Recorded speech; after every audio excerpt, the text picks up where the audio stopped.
Pagbati po mga kababayan, patuloy po kayong nakikinig sa Tinig ng Karunungan. Mukhang uusok ang ilong at iinit ang dugo ng mga trolls at ng mga bayaran. Napilit sinisira at dinidiscredit si Mr. Orlegotesa. Partikular na yung kanyang testimonya na umano'y may fake notary daw, kasi meron pong hatid na magandang balita po si Senator Rodante Marcoleta sa atin tungkol po dyan. Opo, ang postihing senador sa kanyang official page po, November 21, 2025. Bagamat may paglilihis at character assassination na ginawa laban kay Orle Goteza, ang kanyang sinumpaang salaysay pa rin ang naging matibay na basehan ng ICI at DPW. Naku po, paano na kaya yung mga bayaran dyan at mga trolls na nagsasabing hindi raw credible si Orle Goteza dahil peke daw yung notaro? Naku po, paano nila lulusutan ito? Papaano ngayon sila mga ngatwiran sa sarili nila para kahit papaano kumalma sila sa balitang ito? Hindi pa tapos dyan o paire-rekomenda nila ito sa ombudsman na nakasuhan ng plunder, graft at bribery sina na executor Martin Romales at Zaldico. Kaugnay ng maanumalyang flood control projects, naku po, paano na yan? Yung mga trolls dyan, yung mga bayaran dyan, papaano nyo ngayon dedepensahan ang bagay na ito? Wala na yung bala ninyo laban kay Gotesa na fake notary. Sinadsad na. Hindi na pinansin ng mga abogado ng ICI at DPW. Yan naman ang sinasabi ko sa inyo Pagdating sa legal na aspeto, kung pipilitin ninyo na pambutas yung fake notary, hindi naman po kayo uubra dahil ilang beses na naming pinapaunawa sa inyo kay pinekeman ng notarial office or ng abogada yung notaryo at pirma doon sa dokumento ni Goteza sa pamamagitan ng mga staff niya. Wala tayong pakialam doon sapagkat wala nang bearing yon simula nung mag-underwrote si Goteza. Kayo kasi napag-iwanan kayo ng panahon. Nandito na kami sa pagiging credible ni Goteza matapos siyang sumumpa sa Senate Blue Ribbon Committee at pagtatanungin kayo na iwan kayo doon sa peking notaryo. Palibasa mga bayaran kasi kayo at meron kayong pinagtatakpan. O ngayon sampal sa inyo to itong balita na ito Teka, mas mabuti pa mga kababayan, lalo nating painitin ang ulo ng mga bayaran na ito para lalo silang manggalaite. Pakinggan na mismo natin yung DPW Secretary kung paano po nila ginamit na matibay pong batayan yung testimonya ni Goteza sa pagpapasa po nila sa ombudsman ng reklamo, kaugnay po dito kay Xaker Martin Romualdez at pati na kay Zaldico. Ito po, panoorin po natin ang interview po kay Secretary Vince Dizon. Opo yan. The links are nung naging speaker, former speaker Martin Rodales, yan ang naging Committee on Appropriations head, ay si Congressman Zaldico. Ayon no? Ito naman ay factual. Ito ay factual. Pero mayon ding mga testimonya, specifically yung testimonya ni Sergeant Gutesa, ayan na nagpo-provide ng testimonial evidence as to payoffs that permit to both former Speaker Martin Romales and to Gonzalico no. Kaya nga may kasamang recommendation of direct bribery kasi ang direct bribery may kapalit yon para makakuha ng kontrata ang isang contractor, meron siyang suhol kickback na kickback. Itong sinasabi dito ni Secretary Vince Dion mga kababayan, ito'y tumutugma doon sa bukod sa salaysay ni Goteza. Tumutugma rin po sa testimonya ng mga diskaya na kung saan ba nung mga unang labas po nila sa Senate Blue Ribbon Committee hearing, sinabi po ng mga diskaya doon na sila ay biktima lang po ng madilim na sistema sapagkat sila po ay dumating sa punto na hindi po sila binibigyan ng project ng DPW kung hindi po sila maglalagay, kung hindi po sila magbibigay ng porsyento doon sa mga congressman na nangungontrata, kung tawagin nga kontrarista. Ayun sabi dito ni DPW Secretary Vince Don, maaari natin silang pakasuhan sa ombudsman ng bribery sapagkat sila nga humihingi ng suhol para makapagbigay ng proyekto. Alam naman natin mga kababayan na itong si Zaldico, meron po yung kumpanya na SunWest, po na yon ay mga contractor na nabiyayaan ng mga proyekto ng DPW. At batay sa mga pinagsama-samang salaysay, kayaan niya nakakakuha ng A project, yang SunWest po na yan, ay sapagkat sila ay nanunuhol sa paraang nagbibigay po sila ng porsyento, nagbibigay sila ng kickback doon sa mga nangungontrata sa kanila. Kaya napakatibay na basehan talaga nung salaysay ni Guteza. At dito, corner si Martin Romalde. Naku po, syempre, yun ang testimonya yan ni Sergeant Gutes. So, these are all based on sworn testimony and documentation that we have submitted. But again, as the President said, nagtitiwala tayo sa ating ombudsman. Nagtitiwala tayo sa proseso. Pero, syempre, kailangan ito ay base sa ebidensya. Kaya yun ang sinabot natin ngayon sa Guteza eh. Sana pagdating sa Guteza sa ombudsman na Mr. Secretary, baka kasi hadlangan yan eh. Baka hindi pansinin yung testimonya ni Guteza. Baka pagdating sa ombudsman ang ipilit pa rin ng ombudsman natin, teka fake notary ito eh. Bakit? Kasi ba ang ombudsman natin ngayon naniniwala sa bending the law, di ba? Baka mamaya yun ang sabihin niya, yun ang ipagdiinan niya. Wag na tong testimonya ni Guteza, may fake notary yan. Kahit na ang totoo naka-under oath, hindi niya papansinin yon. Kumbaga, ang ibibig deal niya doon yung fake notary imbes na yung pagka-andero ng testimonya na yon ni Guteza Pagka ganyan halatang halata ng ombudsman. Pero sabi nga magtiwala tayo sa ombudsman. Pagbigyan, sige pagbigyan. Tinatanong dito ng mga media yung fake notary niya. Sa amin kasi, sworn para sa mga abogado, both DPW at ICI sworn testimony yon. Ayon sa Blue Ribbon, yan ang sinasabi ko Pagdating na sa legal na usapan sa legal na usapin, pagka ang kausap mo na dyan ay mga abogado, yung mga troll, sasampalin lang ng katotohanan ng mga abogado na pagdating dyan sa usaping legal, wala na tayong pakialam kung yung unitaryo doon, ipinekan ng notarial office, kung ang lumagda doon hindi talaga yung abogada kundi yung staff lang niya. Wala na tayong pakialam doon dahil nag-under oath na siya sa Senado. Kitang-kita na ng publiko yon, naka-record na yon, mas matibay yon. O ayun ang sinabi ng mga abogado ng ICI pati DPW. Kaya kapag ka ipipilit pa rin ng mga trolls at ng mga bayaran na hindi pa rin credible si Guteza dahil sa fake notary ayoko namang sabihin, tanga kayo pangit namang sabihin na aangat na lang kabaliktaran, mas masarap ang pakinggan, aangat kayo kapag ka ganun pa rin ang inyong pinaniniwalaan. Contrast to the Zaldico Facebook, which is not a sworn test. Yun ang pwedeng butasan pa kahit papaano pa si Sergeant Gutesa sa Blue Ribbon mismo. So again, sinubit natin lahat to sa ombudsman pero yun nga, yung dami ng kontrata at yung laki ng kontrata ng mga kumpanya ni alleged na kumpanya ni former Congressman Zalico. Yun ang pandagdag. Alam nyo kasi mga kababayan, pagdating sa usaping legal yung video po ni Zaldico talagang medyo mahirap gamitin yun as an evidence sa nangyayari ngayong anomalya para tayo ay may mapapanagot. Napakahirap pong gamitin sapagkat hindi niya naman kasi pinanumpaan yun Meron pong mga proseso ang batas natin para yung testimonya mo ay gamitin bilang basehan, gamitin bilang ebidensya upang malaman kung sino ang dapat na mapapanagot.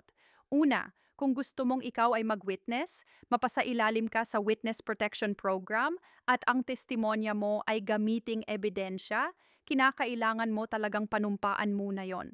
Sapagkat dun sa panunumpa mo, doon mo patututuhanan na yung sasabihin mo, yung testimonya mo, pawang katotohanan lamang at walang pagsisinungaling doon. Kaya pagdating sa usaping legal, yung Facebook post po ni Zaldico na mga kanyang mga pahayag, mga revelasyon, mga inilalantad niya po doon, hindi po magagamit yun sa totoo lang. Hindi po kaya yung testimonya po ni Guteza ang talagang pinakamagamit as evidence sa mga panahong ito dahil yun po ay napanumpaan. Unlike nung kay Zaldo, hindi niya naman pinasumpaan sa gobyerno natin yon sapagkat wala nga siya sa Pilipinas, kaya medyo pahirapan pa. Pero yung pahayag po na yon ni Zaldico ang lalong maaaring makapagpatibay sa ating mga iniisip, sa ating mga pinaghihinalaan ng mga taong dapat na mapapanagot. Halimbawa, pinaghihinalaan nga natin si Martin Romualdez ba? marami ang nagdadawit sa kanya at naniniwala na isa siya sa utak sa katiwalian ng flood control projects.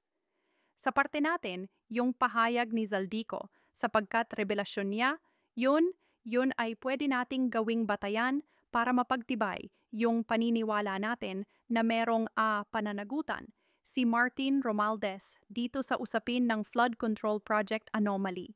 Pero when it comes to the law, when it comes to the due process, hindi po natin magagamit yon.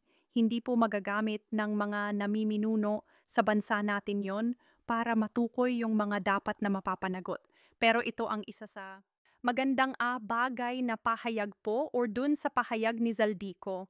Pwede po yun maging suporta doon sa statement ni Gutesa sapagkat nagtutugma-tugma po yung pahayag ni Gutesa sa kanyang affidavit doon sa ipinahayag at revelasyon ni Zaldico. Sa paanong paraan? Yun nga, sa panig pa rin natin na mga mamamayang Pilipino na naniniwala ang credible si Gutesa, pwede nating gawing referensya yon. Pwede nating gawing supporting evidence yon na tignan ninyo ganito ka-credible ang statement ni Gutesa sapagkat tumutugma yung kanyang mga sinasabi dito sa pahayag ni Zaldico. Ayun Ngayon, ano po ba yung isa sa pwedeng gamitin natin bilang referensya para lalong mapagtibay yung credibility ni Gutesa sa kanyang affidavit? Isa po sa mga pahayag po ito ni Zaldico na talagang inamin niya tamang-tama yung sinabi at testimonya ni Gutesa. Panoorin niyo po ito mga kababayan. Opo, sinabi pa ni Sir Mina, everything is cleared with the President. Basta importante pasok ang pondo na request ng Pangulo. The following day, sinabi ni Mina approved na si Presidente BBM sa lahat ng binawasan na ahensya, masaya na ang Pangulo dahil naipasok ang gusto niyang 100 bilyon in seron. Wala pong perang napunta sa akin. Lahat po ng insertion napunta sa ating Pangulo at Speaker Martin Romualdez. Ako lang at ang aking mga tao sila Paul Estrada at ang aking mga security nag-deliver papunta sa bahay nila Pangulong Bongbong Marcos. Estrada na yan, kung kami nagkakamali yan, yung isa sa mga kinilala ni Orle Gutesa nung hearing. Pagkatapos po basahin ni Gutesa yung kanyang affidavit, tinanong siya ni Ping Lacson, kung kami nagkakamali, ituro mo dyan nasan dyan si Estrada? Naturo ni Gutesa yung Estrada at tumugma siya doon kay Henry and Alcantara na yun po talaga yung Estrada. Sa makatuwid kung gawa-gawa lang ni Gutesa yung kanyang statement, paano niya makikilala yung Estrada kung hindi naman niya nakitang personal yon? Paano niya mapipinpoint na yan po yung Estrada kung talagang hindi siya nakaranas nung kanyang isinalaysay? Sa makatuwid, doon pa lang pwede mo nang sabihin na talagang may credibility mapagbabatayan yung salaysay ni Gutesa. O ito, tuloy po natin itong video ni Zaldico Speaker Martin Romualdez sa North Forbes Park, South Forbes Park hanggang sa Malacanang. Yung mga deliveries po ay merong record ang aking mga tao.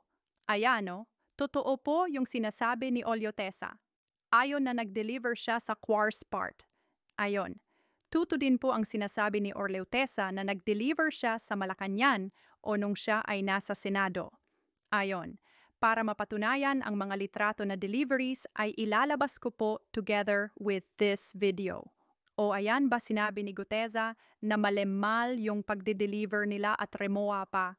O ayan o makikita mo mga remoa yan. Sa design pa lang malalaman mo na. Ang akin naman dito kung sasabihin natin na ito ay kumbaga nag-effort pa si Zaldico, yun ang isa sa mga pinapalutang ng mga protector na keso nag-effort pa raw. Si Zaldico na bumili ng mga rema para raw masabi na talagang may maletang ginamit. Gagastos pa si Zaldico para lang gawin nito Diba sabi nga ni Ping Elson, ang isang remova, ang maliit na remova, nagkakahalaga raw ng 100,000, lalo pa raw, yung mga ganitong luggage baka umabot na raw ng kalahating milyon yan? Sa dami ba naman yan? Iba-iba disenyo. Gagawin pa ba ni Zaldico? Yon para, di ba isip-isip na lang ba o iba-iba design?